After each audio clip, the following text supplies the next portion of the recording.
السلام علیکم دوستو آسمان نیلا کیوں دکھتا ہے؟ یہ ایک سمپل سا کوشچن لگتا ہے، لیکن اگر آپ سائنس لور نہیں ہیں تو اس سوال کا آنسر آپ کے لیے کافی ہیوی ٹو انڈرسٹینڈ ثابت ہوگا، جسے ہم کہہ سکتے ہیں کہ ہے تو آسان لیکن ہے بہت مشکل۔ اگر ہم نارملی کسی سے یہ کوشچن پوچھتے ہیں تو کافی لوگ اس کو اوشن سے جوڑ دیتے ہیں، جیسے کہ ان کا آنسر یہ ہوتا ہے کہ ہماری زمین کا میجورٹی حصہ نیلے اوشن پر مشتمل ہے، اس لیے جب سن لائٹ اوشن پر پڑتی ہے تو وہ ریفلیکٹ ہو جاتی ہے اور اس ریفلیکشن کی وجہ سے ہمیں آسمان بلو دکھتا ہے۔ یا اگر کوئی بندہ فلیٹ ایف کے کنسیپٹ کو فالو کرتا ہے تو اس کا آنسر یہ ہوگا کہ ہماری زمین ایک بلو ڈوم سے کورڈ ہے جس کے اوپر پانی ہے اور اسی وجہ سے آسمان بلو نظر آتا ہے۔ چلیں لیٹس سپوز اگر مان بھی لیتے ہیں کہ اوشن کے ریفلیکشن کی وجہ سے آسمان بلو نظر آتا ہے تو انٹارکٹیکا کا آسمان وائٹ نظر آنا چاہیے، کیونکہ وہاں کی زمین برف سے کورڈ ہے۔ اسی طرح اگر ہم سہارا ڈیزرٹ کی بات کریں تو وہاں کا آسمان ریت کے کلر کا نظر آنا چاہیے، لیکن ایسا تو نہیں ہے، بلکہ ہر طرف آسمان بلو ہی دکھائی دیتا ہے۔ آسمان کے نیلا دکھنے کی وجہ کو سائنٹیفکلی انگلینڈ کے ایک فزسسٹ لارڈ ریلے نے ڈسکرائب کیا، اور اس ایفیکٹ کا نام بھی انہی کے نام سے منسوب ہے، جسے ریلے اسکیٹرنگ کہا جاتا ہے۔ دوستو اسے ہمیں تھوڑا ٹیکنیکلی سیکھنا پڑے گا، اس لیے اب جو بات ہوگی اسے دھیان سے سنیے گا۔ ہم جانتے ہیں کہ سن لائٹ جو کہ 7 رنگوں پر مشتمل ہوتی ہے، جنہیں ہم پرزم کے تھرو بھی دیکھ سکتے ہیں۔ لائٹ میں موجود یہ 7 کلر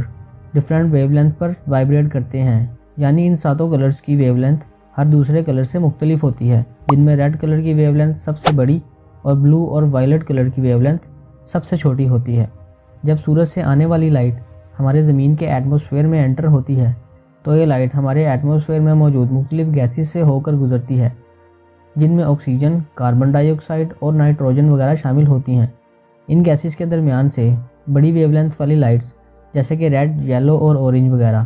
بغیر کسی رکاوٹ کے بڑی آسانی سے نکل جاتی ہیں، لیکن چھوٹی ویو لینتھ والی لائٹس جیسے بلو یا وائلٹ ایٹماسفیئر میں انٹر ہوتے ہوئے ان گیس مولیکیول سے ٹکرا جاتی ہے، اور اسی وجہ سے بلو کلر ان گیسز سے ٹکرا کر پھیلنا شروع ہو جاتا ہے، یعنی اسکیٹر ہو جاتا ہے، جس سے ہمیں آسمان نیلا نظر آتا ہے۔ دوستو سورج کی روشنی جب ہم تک پہنچتی ہے تو وہ یلوئش فیل ہوتی ہے، کیونکہ اس میں سے بلو اور اسپیکٹرم کلر کا کچھ حصہ ہمارے ایٹماسفیئر میں پھیل جاتا ہے، اور ایک طرف سے ہم یہ بھی کہہ سکتے ہیں کہ ہمیں آسمان پر جو نیلا کلر نظر آتا ہے وہ اصل میں گیسز ہوتی ہیں۔ اب کچھ دوستوں کے مائنڈ میں ایک سوال آ رہا ہوگا کہ اگر سب سے چھوٹی ویو لینتھ وائلٹ کلر کی ہوتی ہے تو ہمیں آسمان پر وائلٹ کلر کیوں نظر نہیں آتا؟ جس کی وجہ ہماری آنکھوں سے جڑی ہے۔ ہماری آنکھیں جو کلر دیکھ سکتی ہیں ان کی ویو لینتھ اراؤنڈ 400 سے 700 نینو میٹرز ہوتی ہے، اور وائلٹ کلر کی ویو لینتھ 380 سے 450 نینو میٹرز کے درمیان ہوتی ہے، جو کہ ہماری آنکھوں کے کلرز کے دیکھنے کی لوور رینج ہے، جبکہ بلو کلر کی ویو لینتھ 450 سے 500 نینو میٹرز کے درمیان ہوتی ہے، اور اسی وجہ سے ہمیں آسمان بلو نظر آتا ہے۔ یہاں ایک اور کوشچن بھی آتا ہے کہ سن رائز یا سن سیٹ کے وقت آسمان اورنج یا ریڈش کیوں نظر آتا ہے؟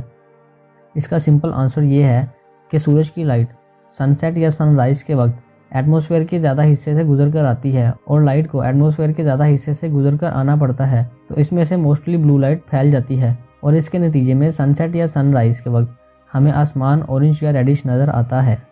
تو دوستو یہ تھی ہماری آج کی ویڈیو۔ اگر آپ کو ویڈیو پسند آئی ہو تو اسے لائک کریں، چینل کو سبسکرائب کر کے ہماری حوصلہ افزائی ضرور کیجیے گا۔